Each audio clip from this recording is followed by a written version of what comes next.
Greetings, Scotty Reed here with a Black Talk Radio News commentary. On this particular commentary, I want to talk about the media and different journalists, as well as people on social media who are gaslighting those who are questioning the official narrative of a suicide of Jeffrey Epstein. Now, let me first state that I do not traffic in conspiracy theories without evidence.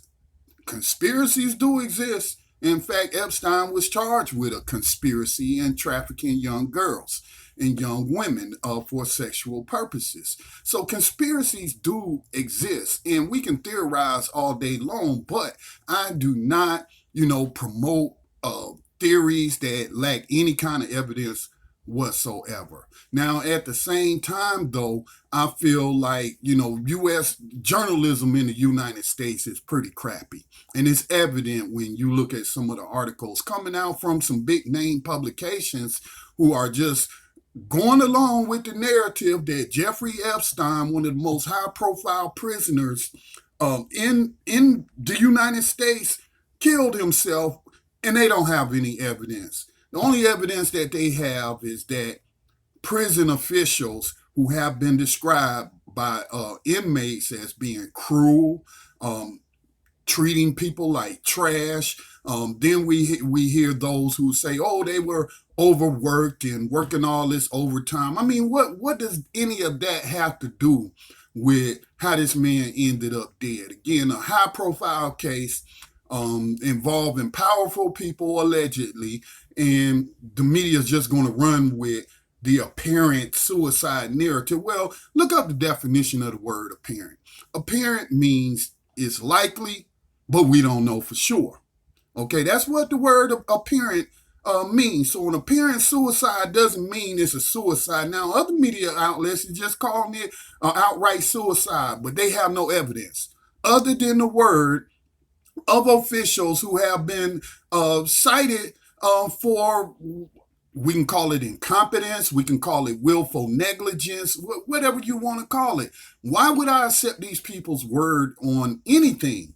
Considering when you look across this nation, for those that keep up with what's going on in these prisons, like I do, when you see prisoners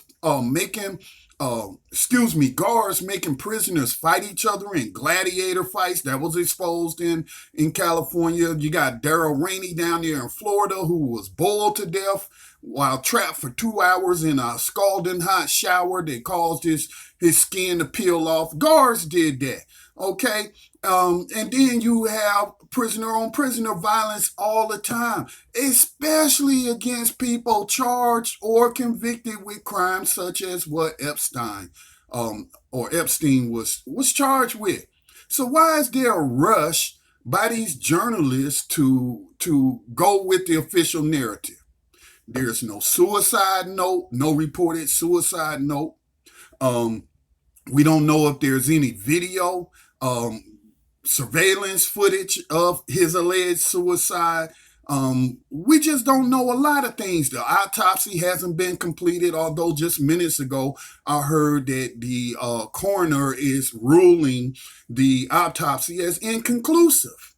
So why are all these journalists running to provide cover to the official narrative without any evidence whatsoever, and then to gaslight people because they don't believe the narrative?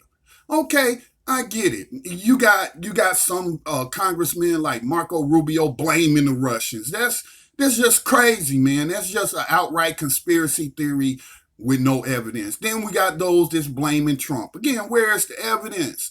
Then we got those blaming the Clintons. Where is the evidence?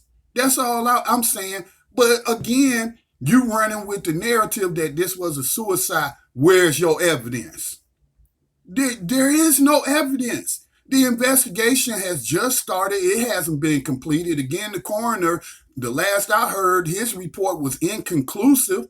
And so I just don't understand why they are trying to gaslight people and promote this suicide narrative without any kind of evidence. What kind of journalism is that? See, that's one of the reasons why I created the Black Talk Media Project, to create a media platform that's going to that targets the African American diaspora, the African diaspora and African Americans, because I don't trust mainstream media. And it's a lot of garbage out there. Okay. And this is just more evidence of the lack of real journalism or any kind of standards whatsoever, that we got so many people. Look, we even got people, I've seen articles pulling out national statistics on prison suicides. Okay. Now, what about the statistics concerning this particular facility, the MCC? Well, I just heard Ben Swan report that in its entire history, only one suicide has occurred there. But so why even pull these national statistics out your behind? That's not evidence that this man killed himself. It's just simply not evidence. And again, what kind of journalist are you that you pushing that? And then they even trying to bring people of color into it, black people into it, name dropping Sandra Bland. Entirely different case. A lot of people don't even believe she killed herself.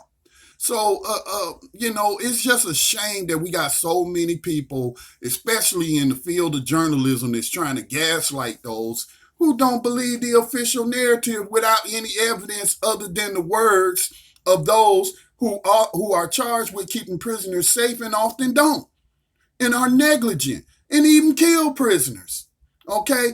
And so they're saying he wasn't checked on for several hours. Well, there's plenty of opportunity for someone to kill someone. And then act like these murders don't happen in prison. Again, especially those people who have been charged with abusing children. Okay? So we have to really put on our critical thinking hats. And one other thing I want to bring up. His first alleged suicide from last month. So the man was found, it was reported that the man was found on the floor in semi-conscious in a fetal position with marks around his neck. How is that evidence of a suicide? Okay, that sounds more like an assault to me. And then and we have to take it with a grain of salt, but we have people who were in that jail with him who are saying that he was adjusting, to that kind of life, and saying that, he was not being suicidal. He wasn't exhibiting any kind of depression or whatsoever. Okay.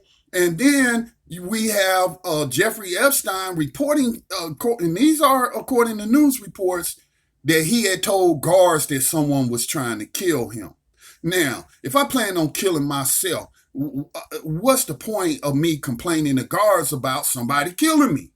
You know what I'm saying? If I don't care about my life and I want to take the quote unquote easy way out, why would I complain about somebody trying to kill me? It just simply makes sense. Okay. And apparently, his attorneys don't believe the official narrative because they are demanding to be present, and I think are present at the autopsy.